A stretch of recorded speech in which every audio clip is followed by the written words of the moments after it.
नमस्कार प्यारे साथियों, स्वागत है आपका एक बार फिर से लाइट मोड के यूट्यूब प्लेटफॉर्म पे। दोस्तों, इस वीडियो में हम देखेंगे 3 जून के important questions. So question number 1, name the scheme that government has launched for skill mapping of returning citizens. दोस्तों, अभी कोरोना वायरस के कारण गल्फ से ज़्यादातर लोग वापस अपने देश आ रहे हैं, तो उन लोगों का स्किल क्या है उसको देखते हुए एक डेटाबेस तैयार किया जाएगा और उसके थ्रू उनको काम दिया जाएगा ताकि पता चल पाए कि कौन से वैसे लोग हैं जो कि बाहर से देश में आए हैं। इसमें ज़्यादातर अरब वाले देशों को तवज्जो दिया गया है, जैसे कि दुबई, ओमान, ईरान, कुवैत, कुछ उस टाइप के देशों का। इस स्कीम का नाम है स्वदेश। ऐसा बहुत से राज्य कर रहे हैं। एक तो राष्ट्र स्तर पर चल ही रहा है और हर एक राज्य अपने अपने स्तर पर भी ऐसे स्कीम्स ला रही है। Moving on to the next question, which port trust will be renamed as Shyama Prasad Mukherjee trust. दोस्तों, श्यामा प्रसाद मुखर्जी ट्रस्ट को नाम दिया जा रहा है कोलकाता पोर्ट ट्रस्ट का।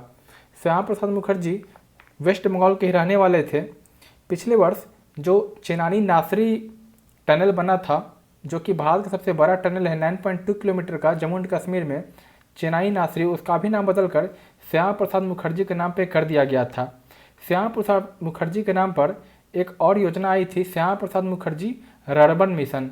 यह आरबीआई के एग्ज़ाम में ही पूछा गया था, तो यह मेंस में, तो यह काफ़ी इंपॉर्टेंट हो जाता है। और इस स्कीम के थ्रू यह टारगेट किया गया था कि जितने भी लोकल इकोनॉमिक डेवलपमेंट हो, इसके थ्रू क्लस्टर्स बनाए गए थे और ताकि लोकल लेवल पर इकोनॉमी को डेवलप किया जा सके। अगर श्यामा प्रसाद मुखर्जी के बारे में आपको बताएं तो यह बीजेपी के फाउंडर हैं। बीजेपी को इन्होंने स्थापना किया था 1951 में और इनकी मृत्यु हो गई थी कश्मीर में। बेसिकली यह नेशनल इंटीग्रेशन पे काम कर रहे थे, राष्ट्रीय स्तर पे, ताकि इंटीग्रेशन हो सके। उसी क्रम में कश्मीर में इनका निधन हो गया था। Moving on to the next question, recent global economic prospects report advises countries to focus on policies that boost long-term growth and improve governance and business environment। आपको साथियों बताना है कि यह जो GEPR रिपोर्ट है, ग्लोबल इकोनॉमिक प्रोस्पेक्ट्स रिपोर्ट, यह कौन रिलीज करता है? तो इसे रिलीज करते हैं वर्ल्ड बैंक।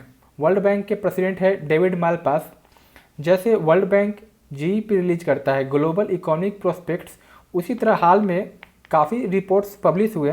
आपको मैं उसका बारे में बताऊं तो एक तो आया था WESP, world economic social prospects. इसको रिलीज किया था यूनाइटेड नेशन में, जिसका कि हेडक्वार्टर है न्यूयॉर्क में। उसी तरह एक और रिपोर्ट आया था GTI, global transition index. Basically यह इलेक्ट्रिसिटी के बारे में बताता था कि किस तरह कोई देश फॉसिल फ्यूल से रिन्यूएबल की तरफ ट्रांजिट कर रहा है। तो इसे रिलीज किया था वर्ल्ड इकोनॉमिक फोरम ने। अच्छा, ये जो रिपोर्ट आया था वर्ल्ड इकोनॉमिक सिचुएशन प्रोस्पेक्ट्स, इसमें यह निकल के बात आई थी कि वर्ल्ड का जो GDP है, जो कि $84 ट्रिलियन है, यह 3.2 से श्रिंक कर जाएगा, कॉन्ट्रैक्ट कर जाएगा, मतलब नेगेटिव में। ये जो साइन मैं बना रहा हूँ, बेसिकली अकाउंटेंसी में यह नेगेटिव दिखाता है। तो और जो ये GTI आया था, इसमें भारत का जो रैंक था वो था 74th और इसको टॉप किया था स्वीडन ने। आपने 3 रिपोर्ट देख लिया। चौथा रिपोर्ट एक और आया था ग्लोबल एनर्जी रिव्यू। इसको रिलीज किया था IENA, इंटरनेशनल एनर्जी एसोसिएशन। इसका हेडक्वार्टर है पेरिस में। और उसी तरह वर्ल्ड इकोनॉमिक फोरम, इसका हेडक्वार्टर है जिनेवा में। साथियों, यह थे कुछ हाल के ही रिपोर्ट्स। बढ़ते हैं अपने अगले प्रश्न पे। Who has assumed office as the president of the CII, means Confederation of Indian Industry। दोस्तों, हाल में इसका 125वां वर्षगांठ मनाया गया था और इसके नए प्रेसिडेंट बने हैं उदय कोटक। इससे पहले इसके जो प्रेसिडेंट थे वह थे विक्रम किर्लोस्कर। तो उदय कोटक का प्रेसिडेंट हो गए हैं और TV नरेंद्रन जो हैं यह प्रेसिडेंट डेजिग्नेट है और संजीव बजाज हैं यह वाइस प्रेसिडेंट है, प्रेसिडेंट डेजिग्नेट। और विक्रम किर्लोस्कर इसके प्रीवियस प्रेसिडेंट थे। जो कोटक हैं यह पहले ILFS बोर्ड के भी चेयरमैन के रूप में थे, जो कि ILFS बोर्ड का घोटाला हुआ था तो उसको संभालने में इनका भूमिका था, बट वो ऐसा हो नहीं पाया और यह जो कोटक हैं यह सेबी पैनल में जो कॉरपोरेट गवर्नेंस है उसके भी चेयरमैन हैं। आपको पता होगा उदय कोटक जो है कोटक महिंद्रा बैंक के भी एमडी हैं। Moving on to the next question, who has been appointed as new board chairman of Twitter. तो जो इसके न्यू बोर्ड चेयरमैन बने हैं पैट्रिक पिसेटे। यह इससे पहले गूगल के सीएफओ थे, मीन्स चीफ फाइनेंशियल ऑफिसर। और जो ट्विटर के जो सीईओ अभी हैं वह है जैक डॉर्सी।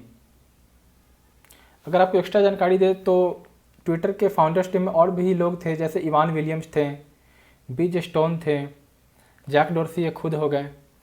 और बाकी के बारे में बताएं तो वीएन दत्त बने हैं नेशनल फर्टिलाइजर्स लिमिटेड के सीएमडी। और जो कृष्णेंदु मजुमदार हैं यह बने हैं बैफ्टा के प्रेसिडेंट। बैफ्टा जिसका कि फुल फॉर्म होता है British association of film television arts. तो ये यूके का बेसिकली एक तरह से एकेडमिक अवार्ड वगैरह देता है, तो उसमें डील करते हैं। तो आप ये जानकारी अभी याद रखना। इसका आंसर था पैट्रिक पिसेटे। Moving on to the next question, which of the following day is observed on June 3। Right answer for this question is bicycle. 3 June को बाईसाइकिल डे होता है। इसे यूएन सेलिब्रेट करता है ताकि साइकिलिंग करने से क्या क्या बेनिफिट्स है उसको एम्फेसाइज किया जा सके।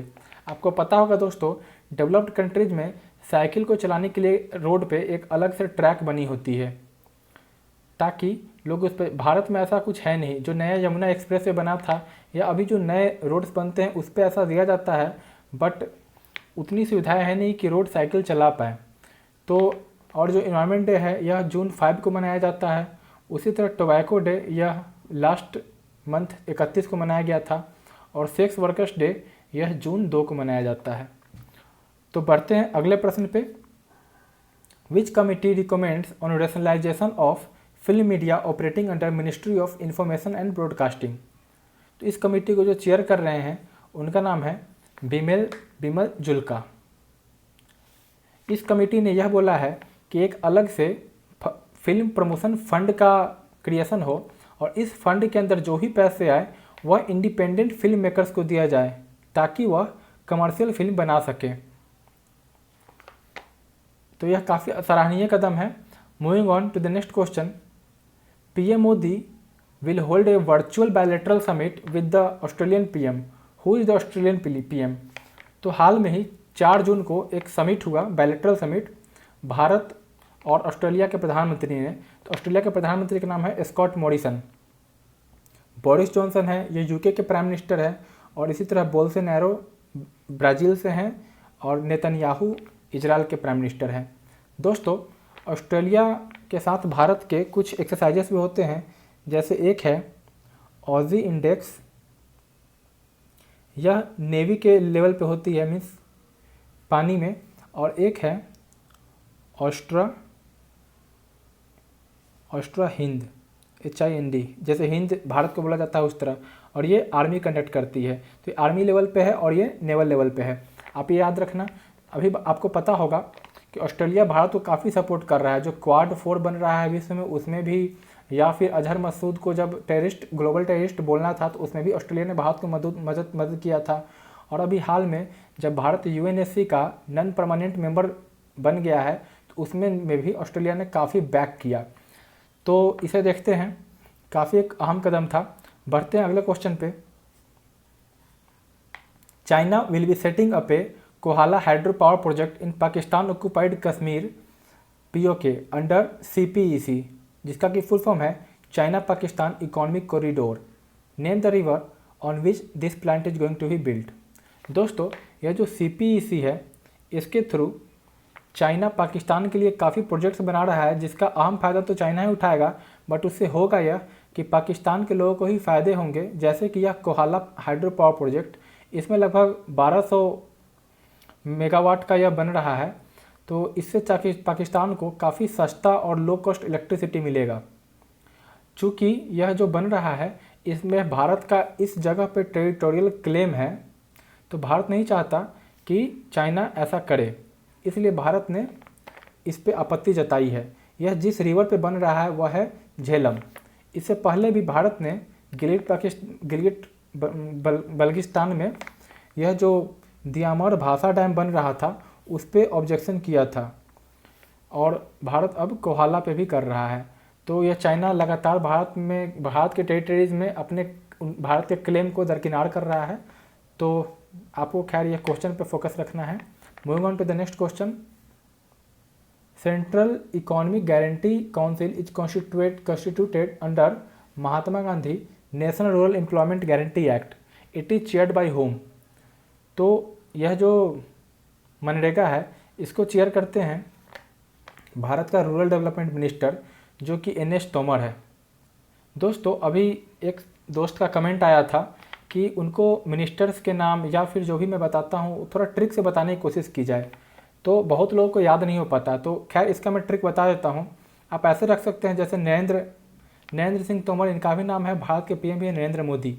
तो आप ऐसे याद रखना कि नरेंद्र मोदी को देश घूमना विदेश घूमना अच्छा लगता है, तो वह शहर की ओर निकल लिए। और जो दूसरे नरेंद्र सिंह तोमर, उसको उन्होंने गांव वगैरह दे दिया, जैसे रूरल दे दिया। तो आप ऐसे याद रखना कि ये रूरल मिनिस्टर बन गए। रूरल के ही अंदर पंचायत वगैरह आते हैं, तो आप यह भी याद रखना कि पंचायत मिनिस्टर। तो एक तरह से भारत के आप इस तरह से याद रखना। तो NS तोमर जो है भारत के रूरल डेवलपमेंट पंचायत मिनिस्टर ये सभी हैं। या मुरैना से MP हैं, मुरैना मध्य प्रदेश के अंतर्गत है।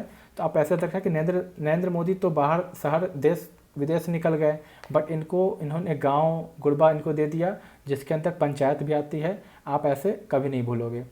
साथियों यह थे आज के क्वेश्चंस।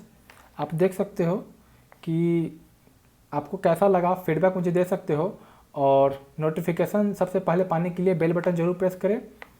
सो कोई फीडबैक हो आपको पता ही है hi@lightmode.in पे आप भेज सकते हो। So god bless you, see you soon, bye bye.